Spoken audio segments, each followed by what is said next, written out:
11월 16일 룻기 4장 13절부터 17절 말씀입니다.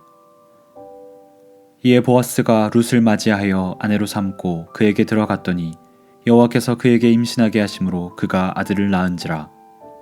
여인들이 나오미에게 이르되 찬송할지로다. 여호와께서 오늘 내게 기업 물을 자가 없게 하지 아니하셨도다. 이 아이의 이름이 이스라엘 중에 유명하게 되기를 원하노라. 이는 내 생명의 회복자이며 내 노년의 봉양자라. 곧 너를 사랑하며 일곱 아들보다 귀한 내 며느리가 낳은 자로다 하니라. 나오미가 아기를 받아 품에 품고 그의 양육자가 되니 그의 이웃 여인들이 그에게 이름을 지어주되 나오미에게 아들이 태어났다 하여 그의 이름을 오벳이라 하였는데 그는 다윗의 아버지인 이새의 아버지였더라.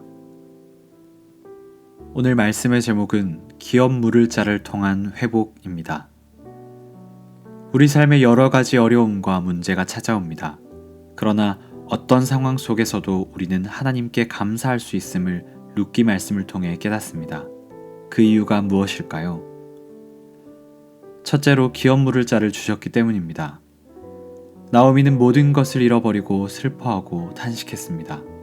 그러나 하나님께서는 기업 물을 자 보아스와 룻을 예비하셨고 이들을 통해 텅 빈 나오미의 삶을 채우셨습니다. 그리고 기업 물을 자의 계보를 잇게 하셨습니다. 그러므로 나오미는 환난 중에 감사하고 기뻐할 수 있었습니다.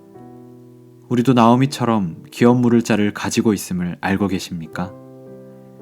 우리의 기업 물을 자가 바로 예수 그리스도입니다. 기업 물을 자가 계시기 때문에 우리는 어떤 상황에서도 감사할 수 있습니다. 둘째로 기업 물을 자를 통해 회복하시기 때문입니다.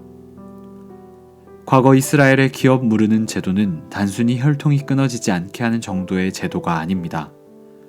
풍성한 삶을 다시 회복하고 하나님의 복을 다시 누리게 하는 하나님의 회복과 은혜를 보여주는 제도입니다.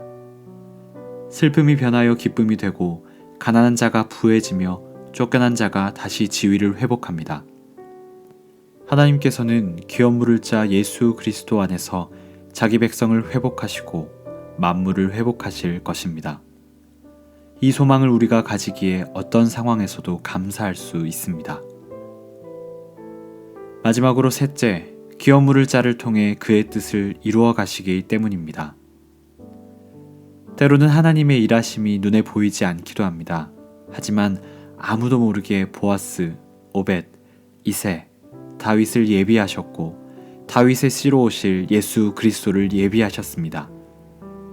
예수님을 통해 구원의 뜻을 이루셨습니다.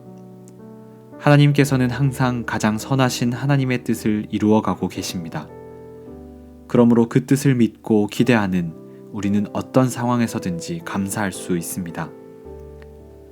기업 물을 자가 우리에게 있음을 기억하여 날마다 감사하는 성도 여러분들 되시기를 바랍니다.